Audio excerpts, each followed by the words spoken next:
નમસ્કાર, આપ જોઈ રહ્યા છો નેશન પ્લસ ન્યૂઝ. હું છું આપની સાથે હેતલ ગોવિલ. વડોદરા શહેરમાં તસ્કરો હવે ભગવાનના ઘરને પણ નિશાન બનાવી રહ્યા છે. આજવા રોડ પર વારસિયા વિસ્તારમાં આવેલા સુપ્રસિદ્ધ ઇન્દ્રેશ્વર મહાદેવ મંદિરમાં તસ્કરોએ હાથફેરો કર્યો હોવાની ઘટના સામે આવી છે.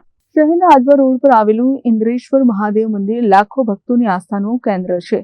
ગત 6 માર્ચના રોજ મોડી રાત્રે અજાણ્યા તસ્કરોએ આ મંદિરના ગર્ભગૃહમાં પ્રવેશ કર્યો હતો. તસ્કરોએ ભગવાનને અર્પણ કરેલા કિંમતી ચાંદીના ઘરેણા પર નજર વગાડી હતી. સવારે જ્યારે પૂજારી અને ભક્તો નિત્યક્રમ મુજબ દર્શનાર્થે પહોંચ્યા ત્યારે મંદિરની હાલત જોઈને ચોંકી ઉઠ્યા હતા.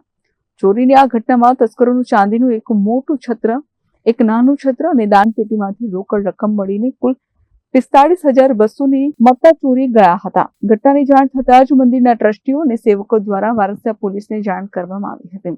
પોલીસે તાત્કાલિક સ્થળ પર પહોંચી પંચનામું કર્યું છે. મંદિરમાં લાગેલા સીસીટીવી કેમેરામાં ચોરીની સમગ્ર કરતૂત કેદ થઈ છે, જેના આધારે પોલીસે અજાણ્યા તસ્કર વિરુદ્ધ ગુનો નોંધી તેને ઝડપી પાડવા માટે ચક્રો ગતિમાન કર્યા છે.